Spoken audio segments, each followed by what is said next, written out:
It's the Sean Widmer Podcast. It's a journal by someone that just really doesn't like to write. We're coming off a really rough sports day yesterday. Really rough sports day, at least in my world.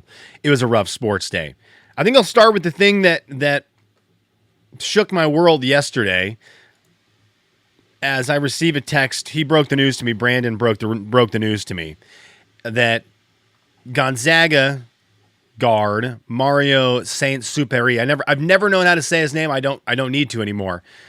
The Gonzaga's returning point guard, it was leaving Gonzaga to go back to Spain to play basketball professionally there.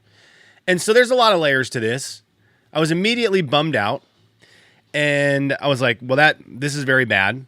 This is very bad because Gonzaga has really no backcourt now. I think there's a guy who's supposed to come in from overseas. Let me see if I can find his name here. I had it up here.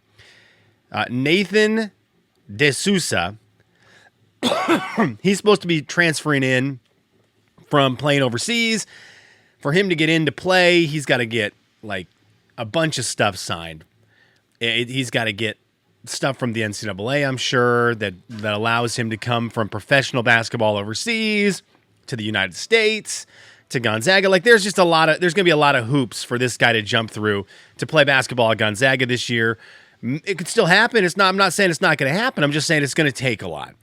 And then there was a couple transfers that went away from Gonzaga. The other big one was this Jack Cahill kid had signed to play at Gonzaga, and then last second was like, you know what, I'm gonna have my name stick around in the NBA draft, and he got drafted in the second round by I think the Rockets, and then traded to the Knicks, world champions. So you've got these guys, a guy who was going to sign who might not get over here to the States, and then you had a guy who did say he was going to come in and play, who ended up getting drafted into the league. See, those are two guys you were kind of banking on. And so right now what you've got some really good big guys at Gonzaga with Huff coming back, and you've got the big transfer from Arizona State. Diop, is that his name? I've got all these guys' names written down in my notes. Where are my notes? That's going to be the fun part. I can't even find my notes.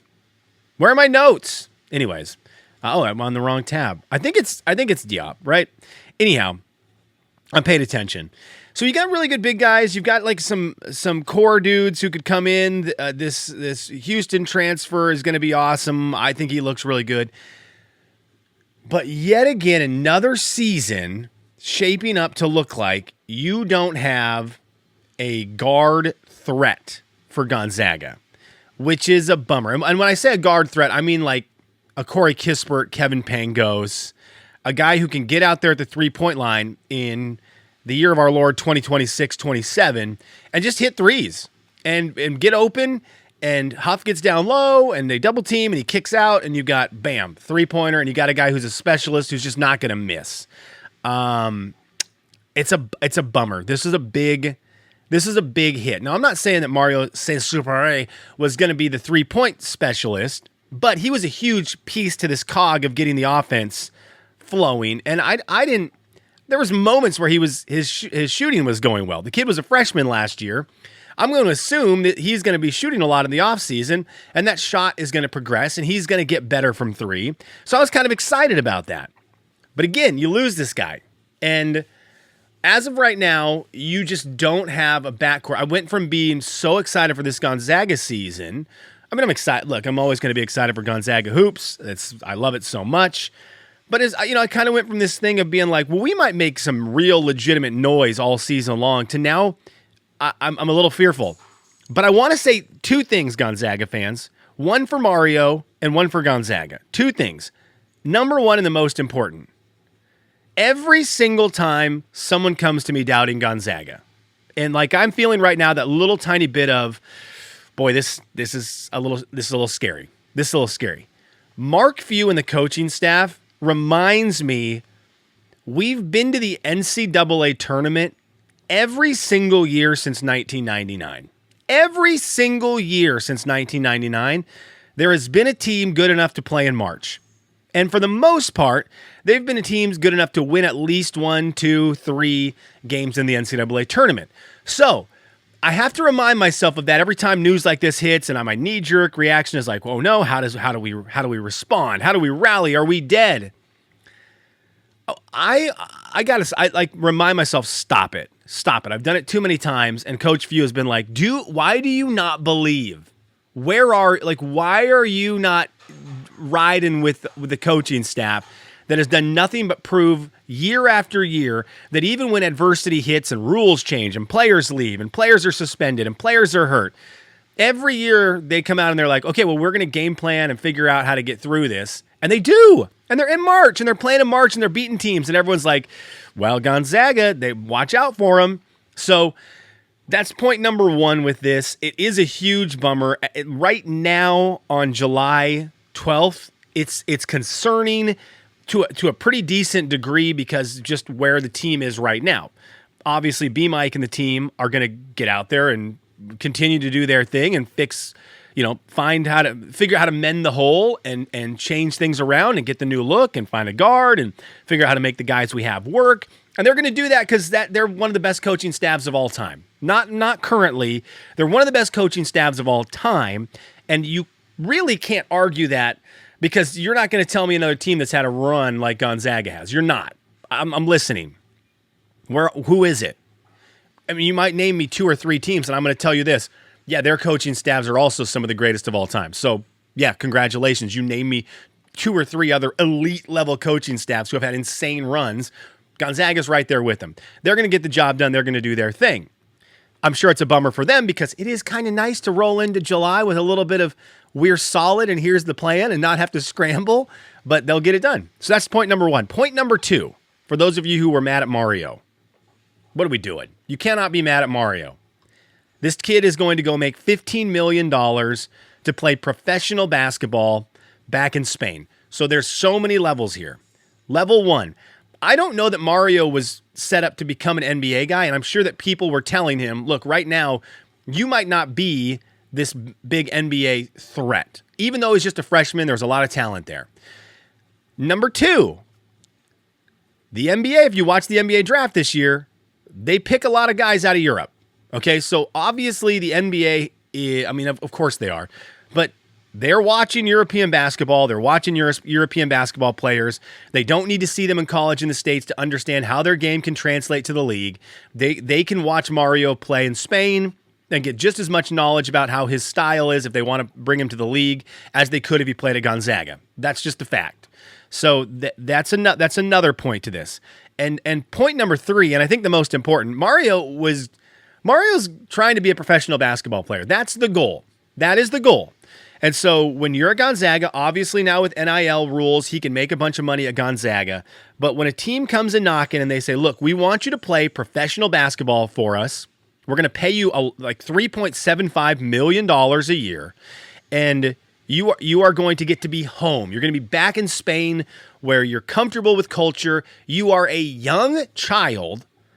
You can come back and be comfortable and make a ton of money, and we're still going to try to get you to the NBA. This is a no-brainer in my mind for Mario, an absolute no-brainer. I have no animosity towards him.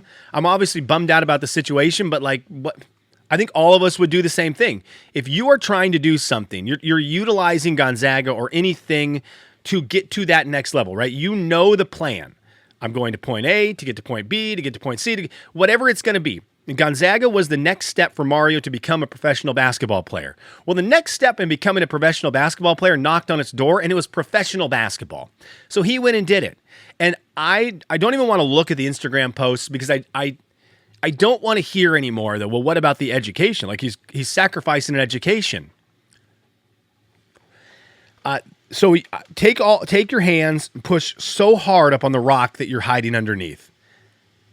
A couple things. A lot of times these guys, I get it, school supporters, a lot of times these guys don't need the education when they're at this level. They're not going to require a lot of college level education to succeed in their life. But the other big thing is, in the current day and age, it's very easy to go back to school whether you go to a place in person or you do it online, you can find a way to get to school. And there's so many guys, especially Gonzaga guys. You can just look at Gonzaga alone. Guys who go play basketball, they play professionally overseas, they come back, they get their degree, they've made some money playing basketball, and now they're getting their degree a little later on. And it works, and it's great, and they end up being successful, and they end up being successful the business boys, whatever they're going to do. So I'm bummed about this news. I saw some knee-jerk reaction. I saw the things of screw Mario, the worst. Just get over that. But more importantly, I saw all the things about Gonzaga's dead, Gonzaga's dying. This is it. It's the best coaching staff in college basketball in the last forever. They've been to the NCAA tournament since 1999. They know what they're doing. Woods, what do you think? Woods, what do you think? You think Fuey's going to figure it out? Come here real quick. Come talk in the microphone. Come talk hoops with Dad. Come here.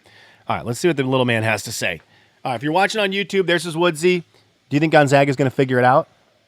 No. That's not good. Okay, well, you're done. That was it, bud. That was your last appearance on the podcast. And B-Mike will probably not be sending you any gear anytime soon. B-Mike, I still believe, and my Gonzaga shirts are starting to get a little ratty. So send them my way. Okay, so there you go, Gonzaga hoops. The other sports thing that sucked yesterday, I've been all in on the World Cup. All in. And those two soccer matches yesterday were really tough to watch. I was cheering for Norway. I'm drinking the Holland Kool-Aid.